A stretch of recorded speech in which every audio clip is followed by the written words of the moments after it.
Donc, je tenais à les remercier et puis remercier Christian, Jessie aussi, voilà, par rapport aux ados. Mais c'est l'affaire de tous. Alors, vous pouvez, pardon de le dire, être fiers du travail que vous avez accompli.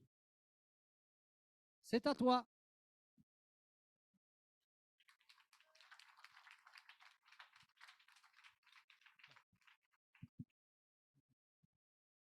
Pause, range ton bureau, tout ça.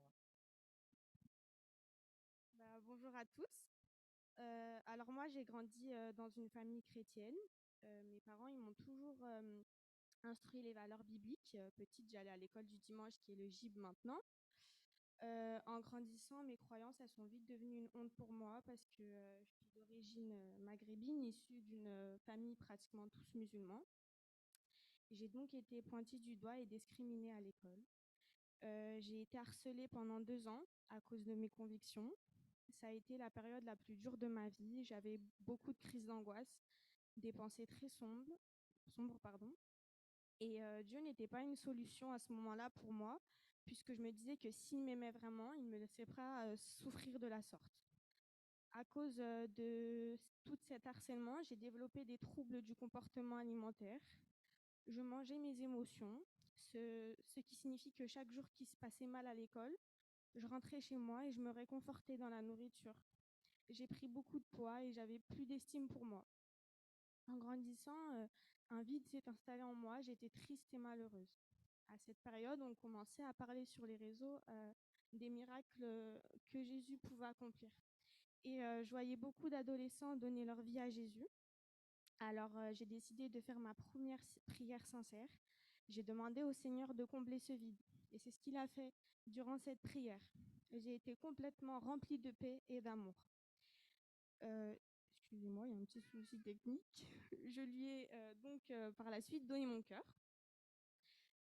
J'ai commencé une vie spirituelle en lisant ma Bible et priant, quelque chose que je ne faisais jamais auparavant, mais j'ai vite perdu le fil. 2 mois plus tard, ma sœur passe par des moments très compliqués. Elle avait beaucoup d'angoisse, ce qui nous amène donc à prier sans cesse pour elle. C'était pendant un jeûne et prière sur Zoom. La semaine s'écoulait, mais rien ne se passait. Et le dernier jour du jeûne, ma sœur a eu une grosse crise d'angoisse. Elle ne pouvait même pas parler, elle était complètement tétanisée. Et on a commencé à prier ensemble. Ça a été la première fois de ma vie que je ressentais la présence de Dieu chez moi. À ce moment-là, Dieu m'a donné une vision. J'ai vu mes sœurs et moi en train de prier. Et c'était comme si j'avais un petit peu les yeux de Dieu. Donc devant moi, il y avait un vase. À l'intérieur de ce vase, il y avait de l'huile. Et le vase s'est par la suite déversé sur nous. J'ai pas compris tout de suite ce que le Seigneur voulait me dire, mais on a continué à prier et 1 minute plus tard, ma sœur a été baptisée dans le Saint-Esprit et sa crise d'angoisse s'est arrêtée instantanément. J'ai compris que le Seigneur voulait me prévenir de la bénédiction qui allait à venir. À ce moment précis, j'ai compris que Dieu m'aimait et œuvrait dans ma vie. En rentrant dans l'année 2023, j'ai fait une liste de 10 choses que j'aimerais qu'elles s'accomplissent durant l'année. J'en révélerai 3 du coup. Que je sois baptisée dans le Saint-Esprit, c'est ce que le Seigneur a fait durant un week-end en avril. Que je puisse me faire baptiser, c'est ce qui se passe aujourd'hui. Mais une d'entre elles, pour moi, me tenait un peu plus à cœur que les autres. C'était que le Seigneur m'aide à reprendre confiance en moi suite au poids que j'avais pris. C'est ce qu'il a fait et j'ai perdu près de 12 kilos cette année 2023. Aujourd'hui, je suis heureuse, remplie de paix, d'amour. Mon cœur, il est comblé. Le Seigneur m'a délivré des TCA.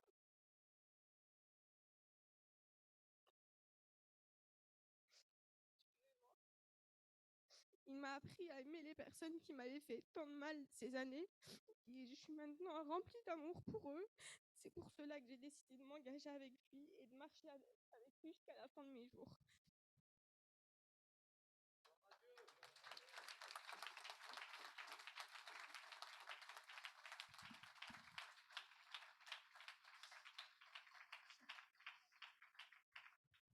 Je pense qu'on peut y aller là, hein.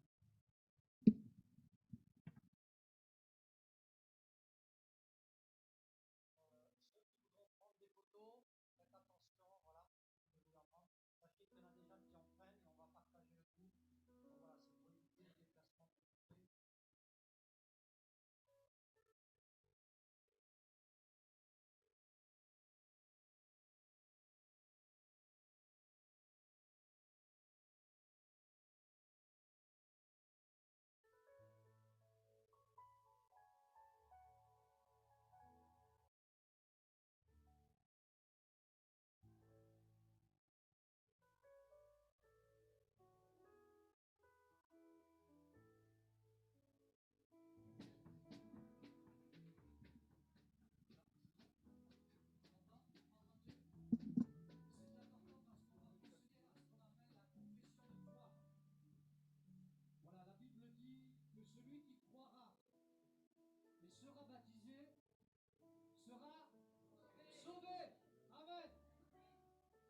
Alors, je suis quand même obligé de te poser quelques questions.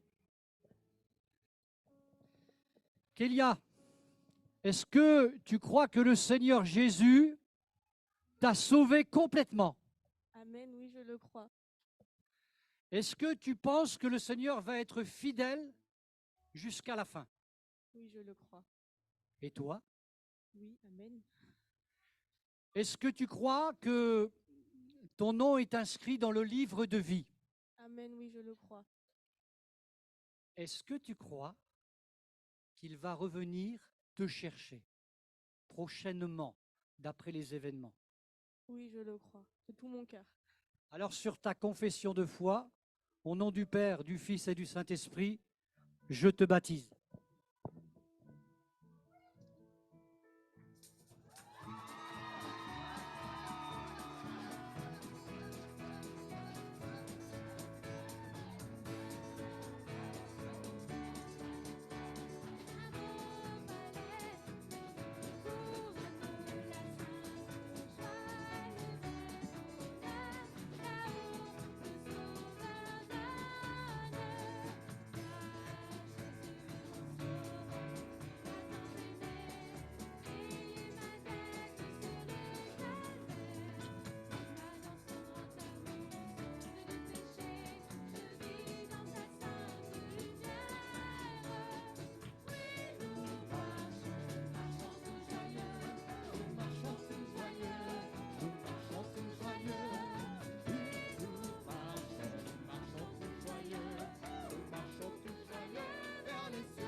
Jordan, c'est à toi.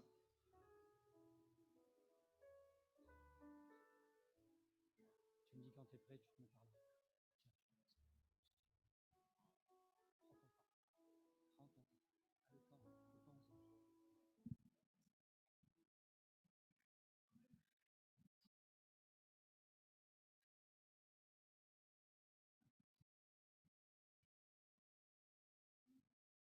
Bonjour à tous. Étant petit, j'ai seulement grandi avec ma mère et ma sœur. Tac, attendez 2 petites secondes. Ah ouais. Ouais. Et on a commencé à découvrir l'évangile. J'allais tous les dimanches à l'école du dimanche. Je n'ai pas grandi avec mon père. J'avais un très grand manque paternel. Dès mon plus jeune âge, j'ai vécu des choses qu'un enfant ne devait pas vivre. J'ai donc été placé en foyer, puis en famille d'accueil. C'était très compliqué pour moi. Donc j'ai dû grandir dans cette famille qui n'était pas la mienne, en famille d'accueil, du coup. J'avais un très grand vide et, euh, et je n'arrivais pas à combler ce manque, en fait. Tac, tac, tac. Je n'arrivais pas à combler l'amour de cette famille d'accueil, malgré qu'il me le donnait. Cette famille d'accueil étant de confession musulmane.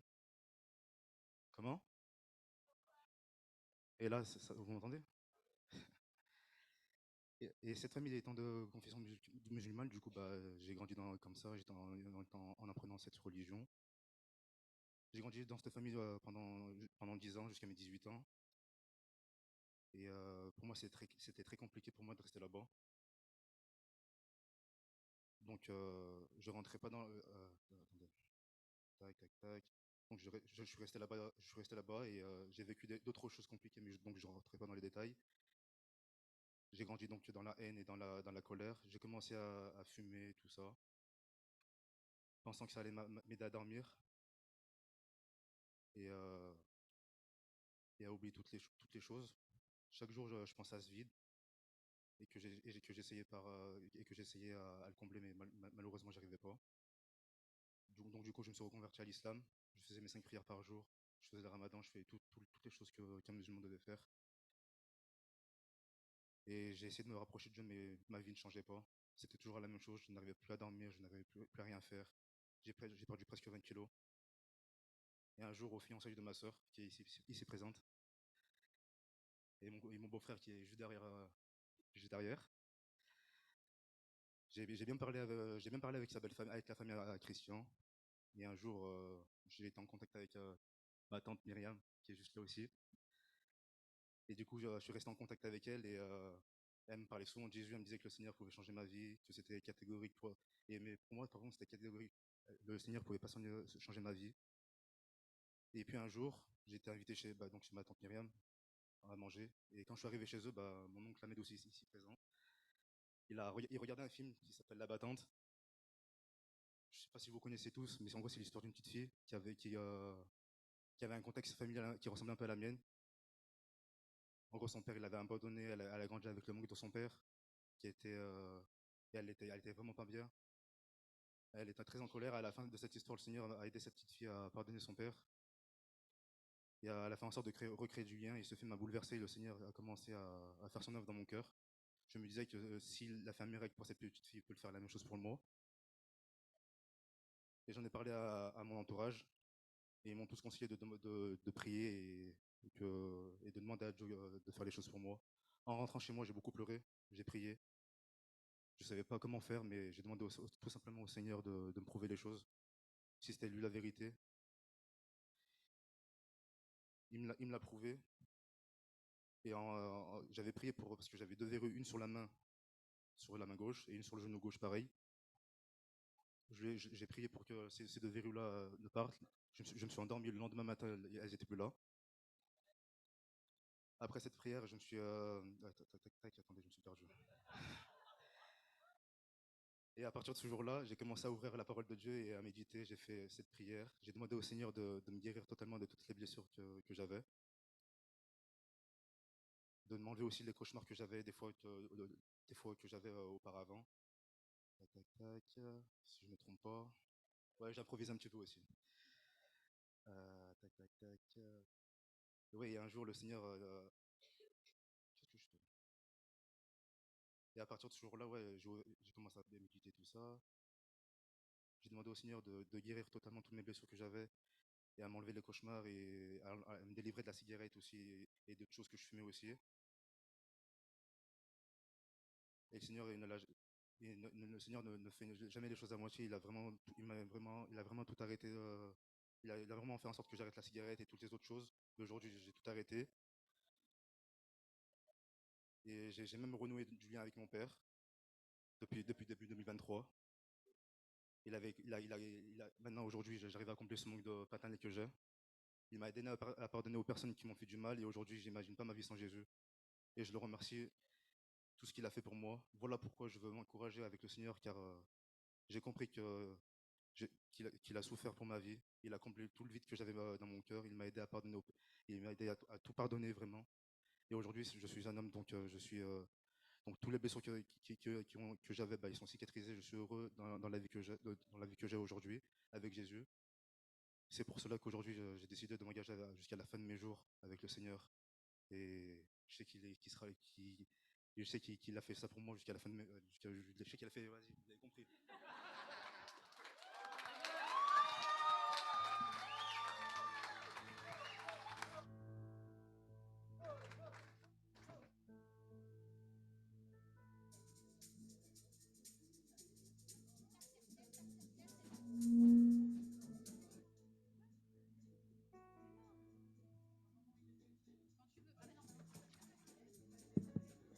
Je disais, apparemment, il est très pressé. C'est bon? Jordan, on a déjà bien compris que le Seigneur a œuvré énormément pour toi. Et merci de ton témoignage. Maintenant, parce que tu n'es pas tout seul cet après-midi, que ce témoignage, comme nous l'avons vu dans les cours bibliques, il sert à plusieurs personnes, et notamment ceux et celles qui sont ici. Est-ce que tu confesses de ta bouche que le Seigneur Jésus-Christ est ton Sauveur et ton Seigneur aujourd'hui? Oui. Est-ce que tu as la certitude dans ton cœur qu'aucun péché n'a résisté au pardon de Jésus? Sûr et certain. De ce fait, est-ce que tu penses, est-ce que tu crois de tout ton cœur que ton nom est inscrit dans le livre de vie? Je crois de tout mon cœur et je suis sûr à 1000%. C'est les commentaires, j'aime bien. Est-ce que tu es prêt, quoi qu'il en coûte, à le servir? Est-ce que tu crois qu'il va revenir te chercher? Alors sur ta confession de foi, devant tous, je te baptise au nom du Père, du Fils et du Saint-Esprit.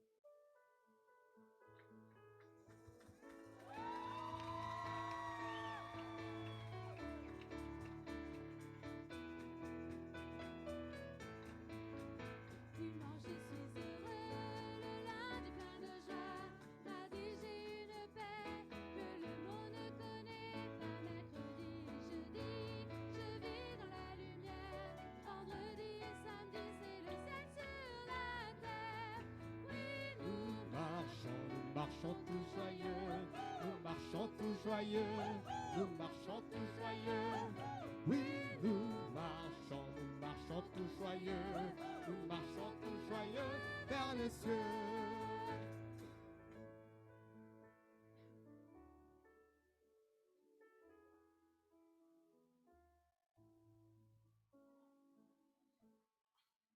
Alors, comme je le disais dans différentes annonces et interventions dernièrement, annonçant ces baptêmes, ce qui est formidable aujourd'hui, c'est qu'il y a plusieurs générations qui sont représentées. Et Ange, il en représente une. Ça nous donne beaucoup d'espoir pour toutes nos familles, mes frères et sœurs et mes amis.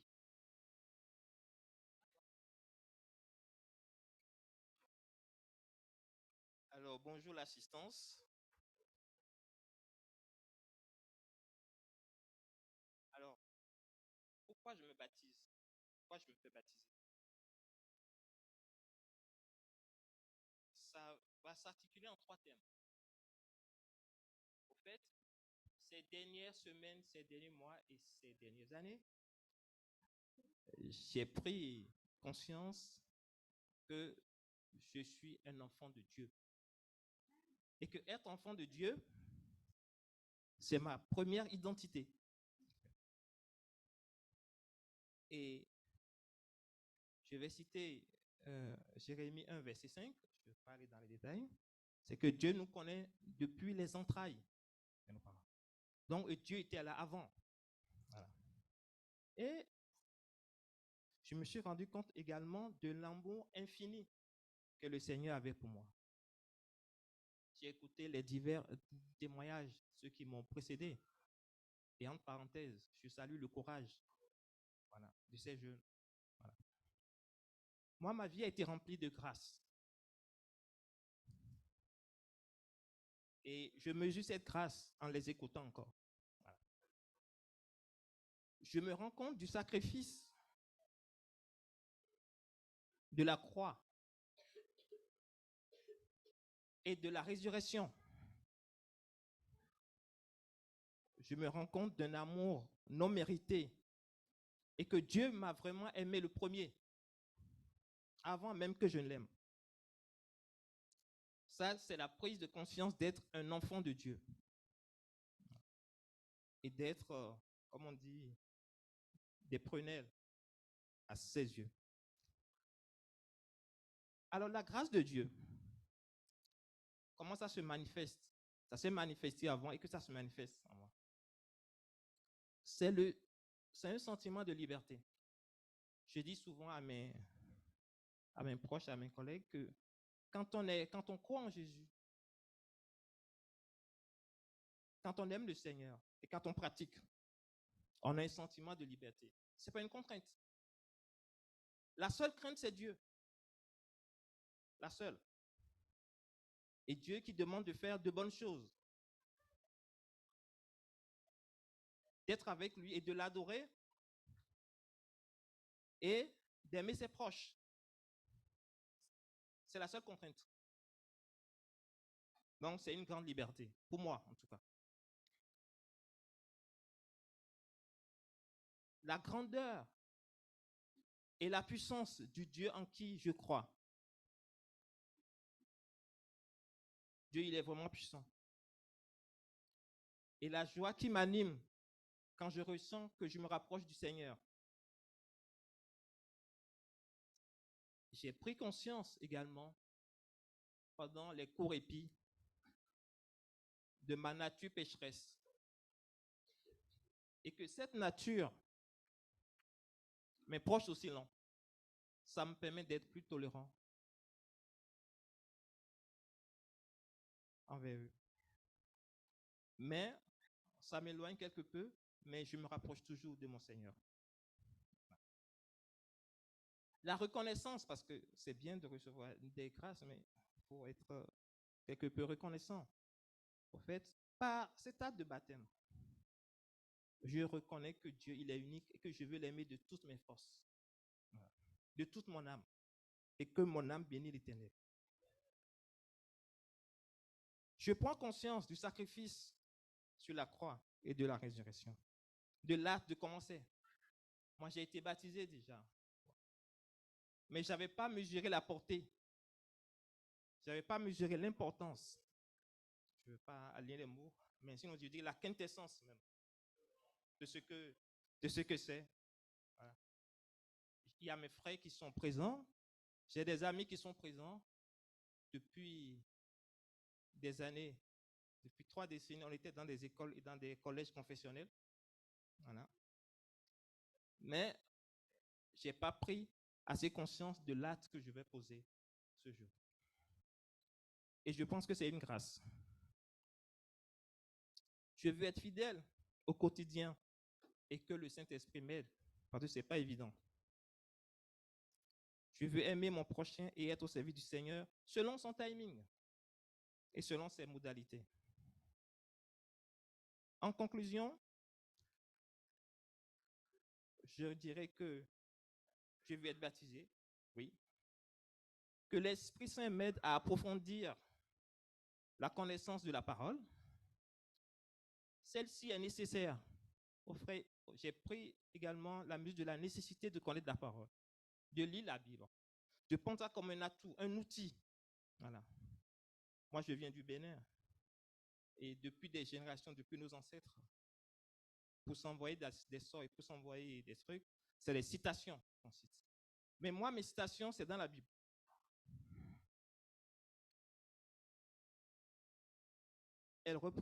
Ces paroles représentent une âme importante et une source intarissable pour nous, enfants de Dieu. Donc oui, je veux être baptisé. Et vraiment, je sais en qui j'ai cru. Je sais le Dieu en qui j'ai cru. Et je mesure sa puissance. Voilà. Merci pour votre attention.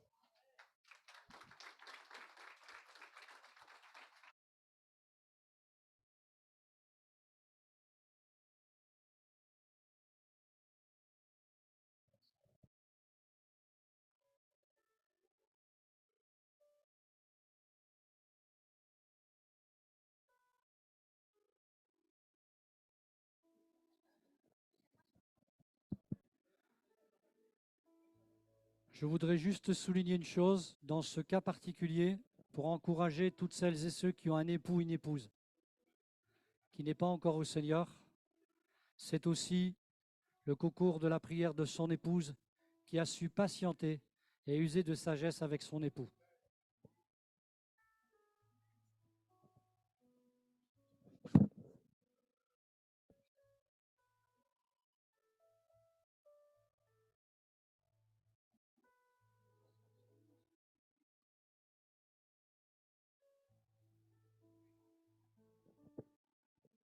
Voilà, Ange, je ne sais pas si j'ai encore des questions à te poser, tellement tu en as dit. Tu peux mettre les pieds comme ça, voilà.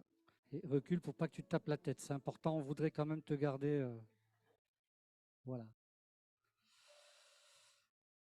Comme un petit peu les autres questions que j'ai posées aux autres, Ange, est-ce que tu crois vraiment que le Seigneur Jésus est ton Sauveur et ton Seigneur? Oui, je le crois. Est-ce que tu le crois capable d'être fidèle jusqu'à la fin pour toi? Oui, je le crois. Maintenant, le retour, est-ce que tu t'engages à lui être fidèle, toi aussi, toute ta vie qu'il te donnera de vivre? Oui, je vais le faire et que le Saint-Esprit m'aide. Est-ce que tu crois qu'il va bientôt revenir te chercher, comme tous les chrétiens, comme tous ses enfants? Oui, je le crois. Alors, sur ta confession de foi, je te baptise au nom du Père, du Fils et du Saint-Esprit.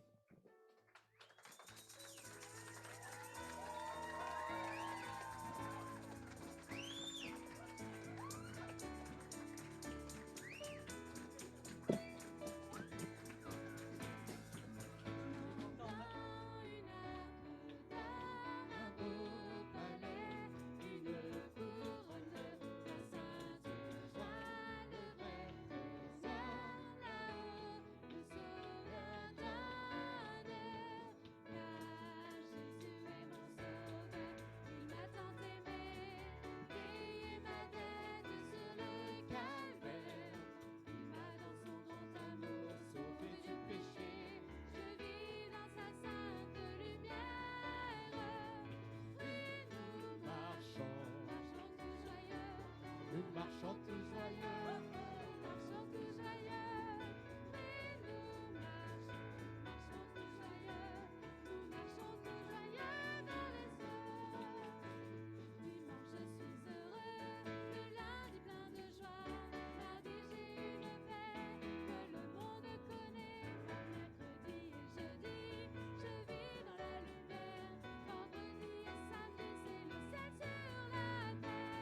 Oui, Nous marchons tous joyeux. Nous marchons tous joyeux. Nous marchons tous joyeux. Oui, nous marchons tous joyeux. Nous marchons tous joyeux vers les cieux. Amen. Voilà, on va laisser la place maintenant à la parole de Dieu. On pourrait se dire, c'en est assez, mais ceux qui se sont fait baptiser devant vous, ils ont insisté, ce n'est pas un détail. C'est la parole de Dieu qui leur a parlé, qui a changé leur façon de voir les choses, qui les a convaincus, assistés par le Saint-Esprit. Et donc, on ne peut pas, absolument pas, passer et terminer ce moment sans écouter la parole de Dieu. Et c'est donc notre frère Michel qui va le faire pour nous toutes et pour nous tous. 1, 2, vous m'entendez? Oui, 1, 2, 1, 2, c'est bon, voilà. Merci bien. Quelle belle fête, n'est-ce pas? Oh là là, quelle belle fête, n'est-ce pas? Et si vous... Ah oui, avant, le frère m'a dit, présente-toi. Voilà, je vais vite, excusez-moi. Donc, je m'appelle Michel Rivier, j'ai 3 enfants, mariés et 8 petits-enfants. Ah, voilà, je suis grand-père, oui, avec mes cheveux blancs, hein, voilà. Et donc, je fais partie des églises de réveil. C'est une autre union d'églises pentecôtistes sur la France. Et donc, mon église d'attache, c'est Villeurbanne, à Lyon, à l'église de réveil, évangélique de réveil de Villeurbanne. Alors, si vous regardez ces 3 témoignages, il y a un dénominateur commun. Il y a un avant, une rencontre et un après, chez les 3. Et ça tombe bien parce que c'est justement avec ceux que je voudrais vous partager très rapidement. Je sais qu'il fait chaud, donc rassurez-vous, je ne vais pas vous prêcher pendant 2h30, ce sera très court. Et le passage que je veux proclamer, c'est dans la 2e épître de Paul aux Corinthiens, au chapitre 5, verset 17. Et vous voyez que vous allez voir que ça correspond à ce que nous avons vu. Si quelqu'un est en Christ, il est une nouvelle créature.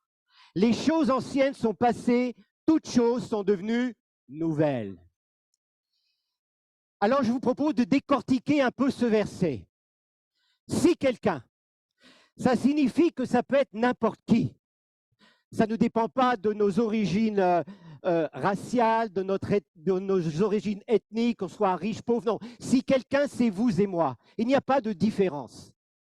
2e point, est en Christ. Signification de cela. Une petite fille est dans une maison au 2e étage. Ses parents dorment au rez-de-chaussée. Et voilà qu'au milieu de la nuit, elle est réveillée par des craquements et puis une odeur de fumée, de quelque chose qui brûle. Alors elle se lève, elle va vers la porte, elle ouvre la porte de sa chambre et là, toute la cage d'escalier est en feu. Impossible de passer. Et impossible pour ses parents de monter ou elle de descendre, tellement le feu est puissant. Alors la petite fille, qui a 10 ans, va vers la fenêtre, ouvre la fenêtre. Et au moment où elle enjambe la balustrade, elle n'ose pas sauter parce qu'il y a tellement de fumée qu'elle ne voit pas le sol. Et puis elle est au 2e étage. Elle commence à paniquer et voilà qu'elle entend une voix. « Petite fille, saute, je te vois, je vais te réceptionner dans mes bras. » Et cette voix redit.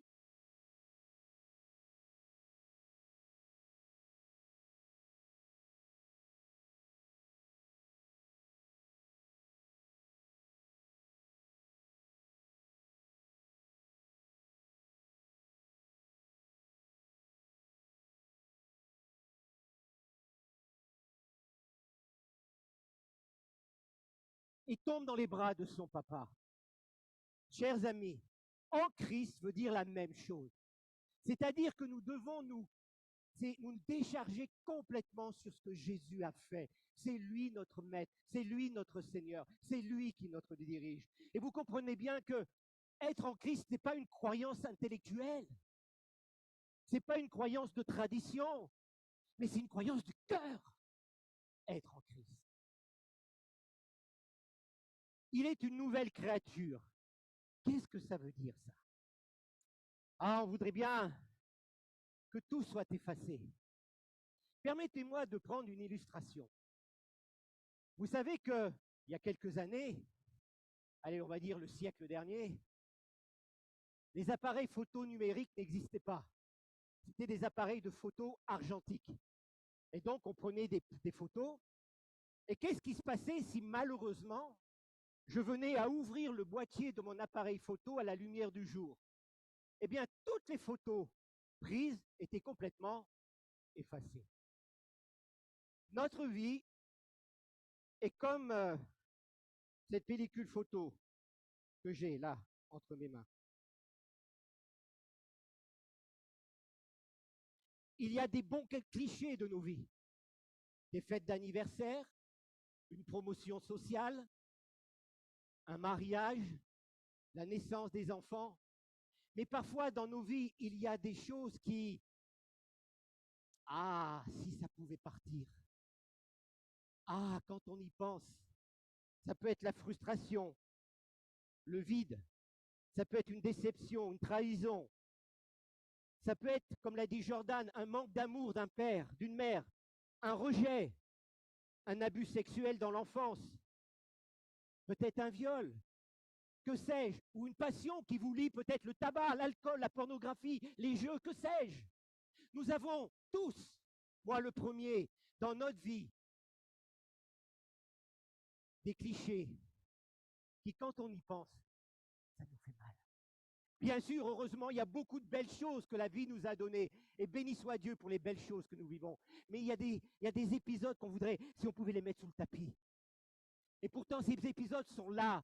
Et quand on y pense, eh bien, ça travaille notre cœur. On se dit, oui, je voudrais tant être libre, tant être libéré. Mes amis, j'ai une bonne nouvelle pour vous cet après-midi. C'est que si vous laissez Jésus-Christ entrer dans votre vie, quelle qu'elle soit marquée, eh bien, elle sera complètement effacée par la puissance du sang de Jésus. Alléluia. Et votre vie, elle sera balancée et Dieu vous donnera une nouvelle vie, une nouvelle pellicule, parce qu'il aura agi dans votre vie. Et j'ai bien aimé ces témoignages, parce que ça nous montre qu'avec Jésus, il y a toujours une solution. Et je voudrais vous partager un autre témoignage qui me bouleverse. Je l'ai lu, mais c'est extraordinaire. Je vous lis. Fritz Wunderlich est un jeune Allemand de 17 ans, servant dans l'armée allemande dans l'une des batteries côtières qui défendaient les côtes normandes. Nous sommes le 6 juin 1944. Omaha Beach. La première vague d'assaut débarque à 6h45 avec 1450 soldats répartis dans 36 barges à fond plat. Les libérateurs doivent parcourir 500 mètres à découvert avant de pouvoir trouver un semblant d'abri. La barge PA-337, retenez ce nom, PA-337, avec 40 soldats, débarque à 6h45. Et en moins de 10 minutes, 39 soldats de cette barge tombent sous la mitrailleuse de Fritz Wunderlich. Un seul Américain, du nom de Stargell, s'en sort. Mais un autre cauchemar est pourtant en train de naître. Et cela, c'est dans la vie de ce jeune de 17 ans. En quelques minutes, il vient d'enlever 39 vies. C'est la première fois qu'il tue des êtres humains. Pour un baptême de feu, c'est un baptême de mort. Bien sûr, on dira c'est la guerre, tuer ou être tué. Mais pour ce jeune Allemand de 17 ans, c'est un cauchemar. Suite au débarquement, il est fait prisonnier puis relâché à la fin de la guerre. Commence alors pour lui un long chemin de soins médicaux. En effet, jour et nuit, il est obsédé par ces 39 soldats qu'il a tués et ce numéro PA-337, PA-337, PA-337. Il suit des psychothérapies, il prend de nombreux tranquillisants, de nombreux anxiolytiques, tout ce que la médecine peut offrir. Et pendant toutes ces années, il n'arrive pas. Sa vie est un cauchemar. Un soir de juin 1997, il regarde la télévision allemande et notamment un documentaire sur le débarquement lors du jour J. Et un homme du nom de Stargel donne son témoignage. Comment il a été le seul survivant de la barge PA337. La stupeur et l'émotion saisit Fritz Wunderlich. Il a devant lui, 53 ans après, le seul survivant de la barge PA337. Il laisse tomber sa télécommande, pétri de stupeur, complètement bouleversé.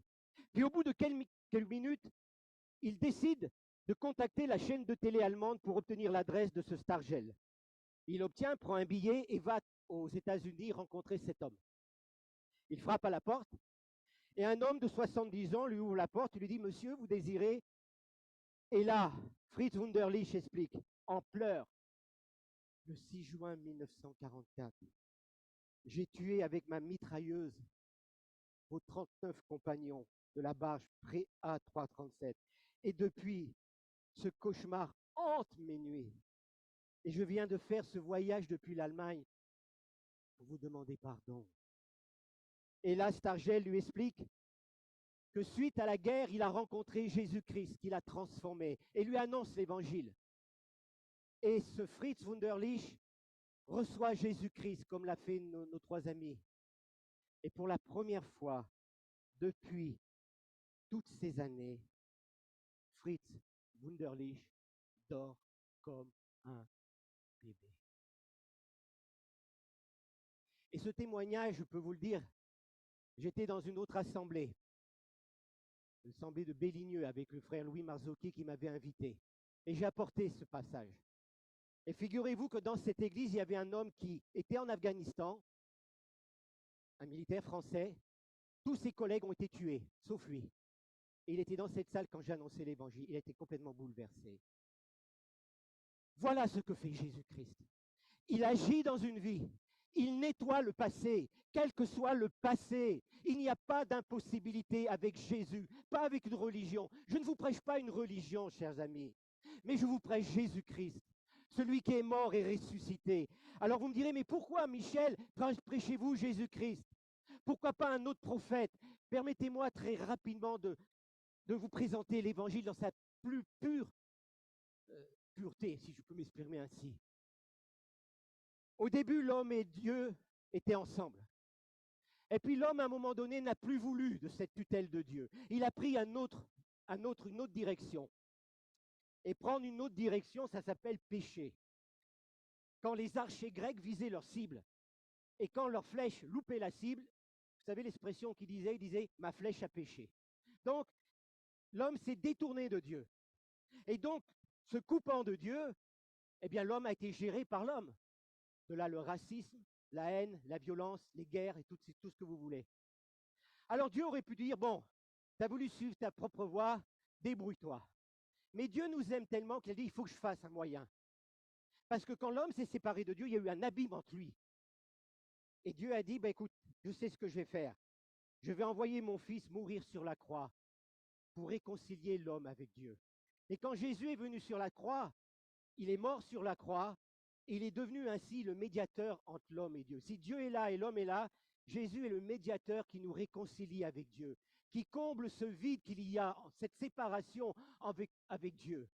C'est ce que dit l'apôtre Paul dans plusieurs épîtres. Je vous cite 2-3 versets. Par exemple, dans 1 Timothée 2,5, il est écrit « Car il y a un seul Dieu et un seul médiateur entre Dieu et les hommes, Jésus-Christ homme. » Un autre passage, 1 Timothée 1,15, c'est une parole certaine et entièrement digne d'être reçue que Jésus-Christ est venu dans le monde pour sauver les pécheurs dont je suis le premier.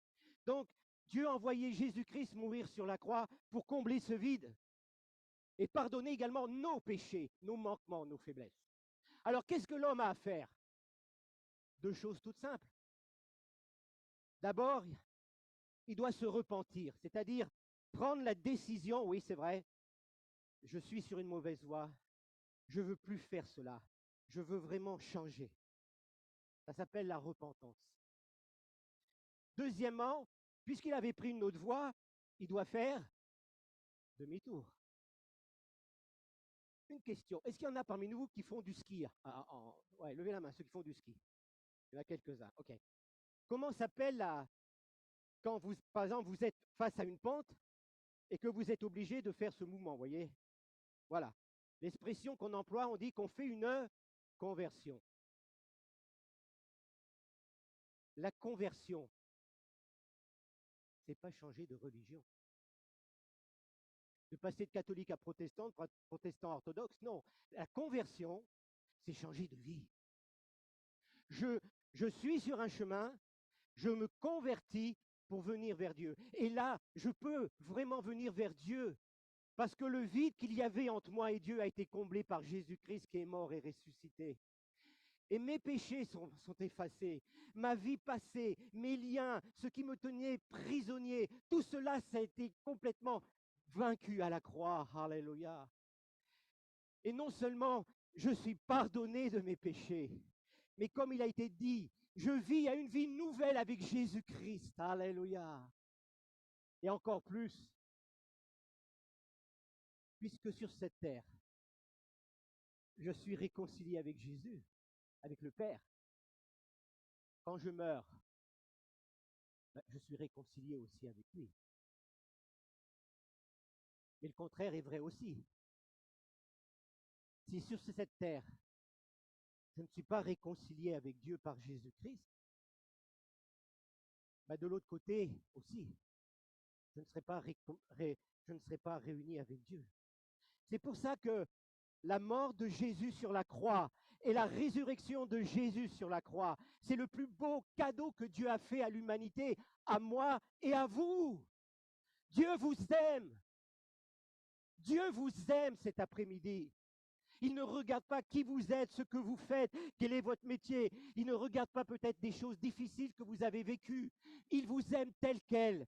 Il ne vous juge pas, il ne vous condamne pas. Il vous aime et il veut transformer votre vie comme il a transformé la mienne et comme il a transformé dans la vie de ses 3 frères et sœurs qui étaient là.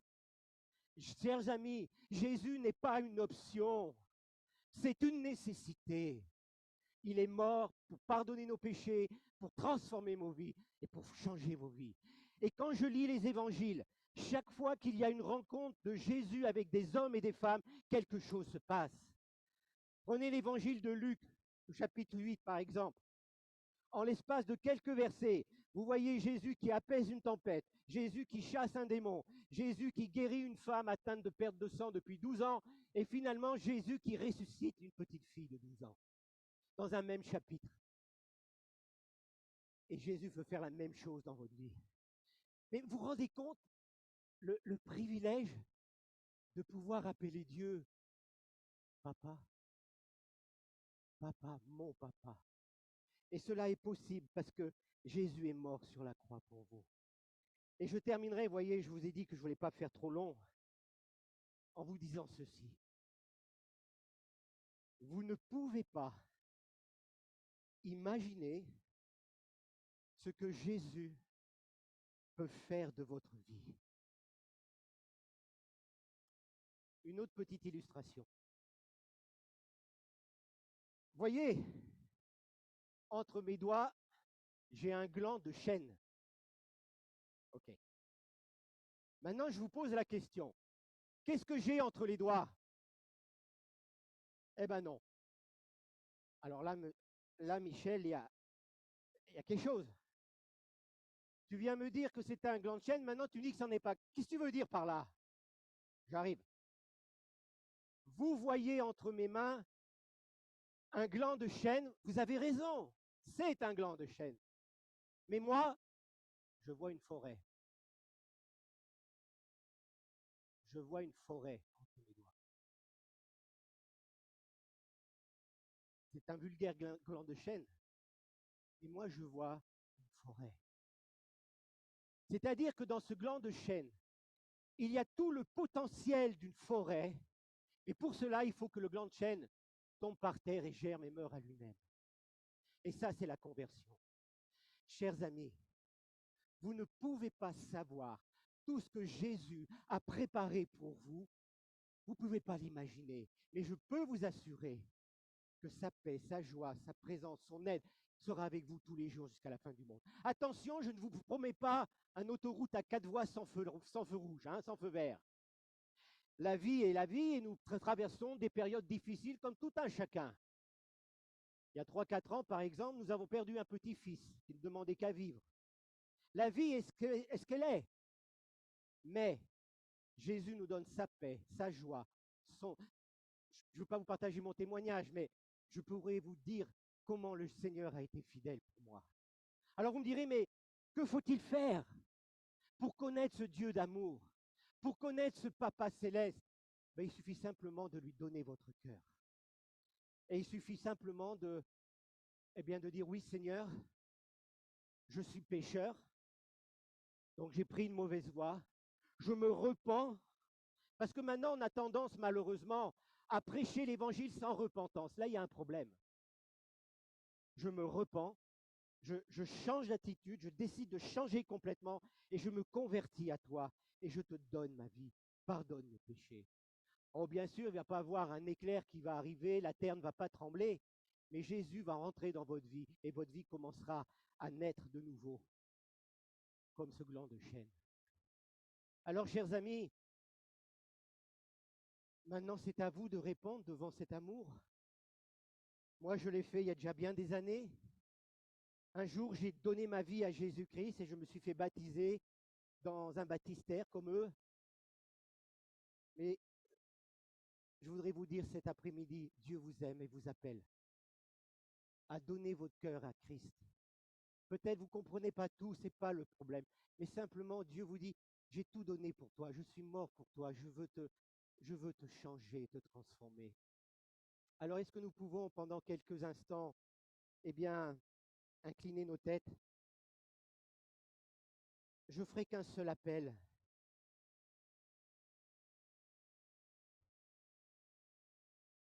Il n'y a que moi qui vous vois.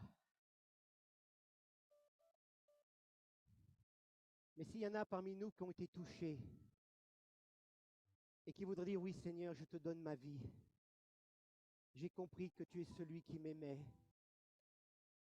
qui est mort sur la croix pour mes péchés, pour combler ce vide qu'il y a entre Dieu et moi. Je me repens, je me tourne vers toi. Alors si tu veux donner ton cœur à Jésus, je te demande tout simplement, comme un geste pour moi, simplement c'est moi qui vous vois. Je ne vais pas vous demander de vous lever, je voudrais simplement que là, à votre place, alors que nous sommes en silence devant le Seigneur, vous leviez la main et dites, j'ai besoin de toi, Seigneur. Levez vos mains, là où vous êtes. Ouais. Alléluia, oui. Est-ce qu'il y en a d'autres qui veulent vraiment donner leur vie à Jésus? Oui, je vous ai vu. Vous pouvez rabaisser vos mains. Quelques personnes ont levé la main vers le Seigneur. Oui, je t'ai vu. Tu peux rabaisser ta main. Alors, je voudrais que vous répétiez dans le secret de votre cœur, pas à haute voix, c'est votre intimité avec Dieu. Mais répétez ces quelques paroles dans votre cœur avec moi. Seigneur Jésus, cet après-midi, je viens à toi. Je crois que tu es mort sur la croix pour pardonner mon péché. Je me repens. Je veux changer. Et je me convertis à toi. Par ton sang, pardonne mon péché. Je te donne ma vie. Au nom de Jésus. Amen. Et donc, vous qui avez fait cette prière, il y a 3 choses importantes à savoir. D'abord, comme un bébé qui naît, vous avez besoin de soins. Cette église ou l'Assemblée de Vienne est un lieu de soins. Et le berger, donc c'est le frère là, le frère pasteur qui est là. Revenez dans cette communauté ou dans la communauté de Vienne. C'est vraiment une bergerie où ils sont là pour prier pour vous aider. Deuxièmement, un enfant, il a besoin de parler. Priez. Vous me direz, mais Michel, c'est quoi la prière? Écoutez, la prière, c'est tout simple. Hein? Moi, je suis là. Le Seigneur Jésus est en face sur l'autre chaise. C'est un dialogue. Ce n'est pas des longues prières des litanies de prières, toujours la même prière, là, toujours la même rengaine, mais c'est la prière du cœur, une prière toute simple. Merci Seigneur pour la nourriture, merci Seigneur de me donner ceci, merci Seigneur. Commencez à prier. Et puis troisièmement, un enfant, il a besoin également de nourriture. Non, l'eau c'est pour moi. Un enfant, il a besoin de nourriture. Lisez la Bible. Et vous allez voir, vous allez grandir. Il y a un petit chant que les enfants chantent à l'école du dimanche. Si tu veux grandir, lis ta Bible, prie chaque jour. Vous connaissez ce passage. Et tu grandiras. Alléluia.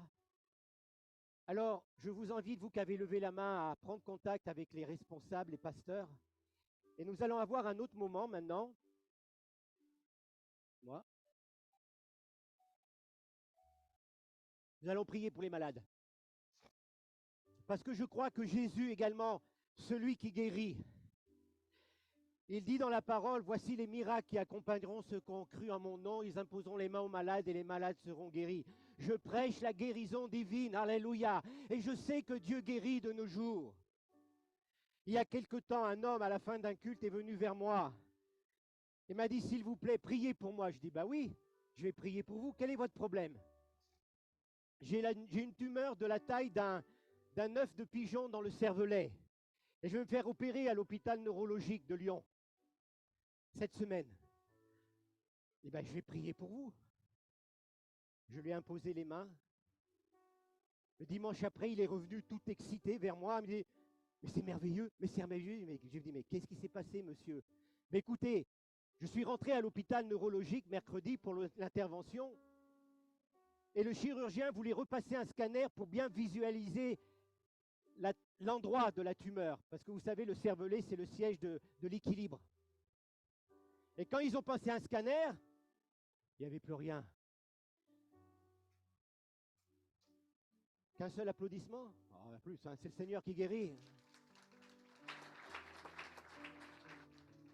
Et il n'y a pas plus tard qu'il y a 15 jours, à la fin d'un culte, il y a une sœur qui vient vers moi qui dit, Michel, est-ce que tu peux prier pour moi? Je dis, bah oui, quel est ton problème? Ben voilà, je ne peux pas te le dire, mais j'ai un problème depuis longtemps propre aux femmes. Je n'ai pas voulu lui demander qu'est-ce que c'était, comme je pense que ça doit être un problème dans ses parties génitales. Enfin, je n'ai pas voulu lui demander. Je dis, mais j'ai prié pour toi. Ça faisait longtemps qu'elle avait ça. Et dimanche dernier, elle est revenue, alors que le culte commence, elle revient vers moi. Michel, tu sais, j'ai plus mal, tout a disparu. Eh bien, alléluia, le Seigneur a guéri. Dieu est le Dieu des guérisons. Les guérisons, ce n'était pas du temps de Jésus, c'est encore de nos jours. Parce que quand l'évangile est proclamé, quand l'évangile est annoncé, eh bien la puissance du Saint-Esprit se manifeste et Dieu guérit de nos jours. Alléluia. Et ce que je vous propose, pendant que le groupe Louange va venir et pas nous conduire dans des chants doux, hein, cool, voilà. Non, j'aime bien la musique antillaise, ça, c'est super. Mais pour la prière, des chants doux, vous vous levez, je prie pour vous en vous imposant les mains et vous retournez à votre place. Tout simplement, vous venez, je prie pour vous et vous retournez à votre place. Dieu est celui qui est capable de guérir de nos jours, frères et sœurs. Alléluia. Oui, vous pouvez venir. S'il y en a d'autres qui veulent venir pendant ces chants, venez tout simplement. Approchez-vous. Allons-y, chantons. Alléluia.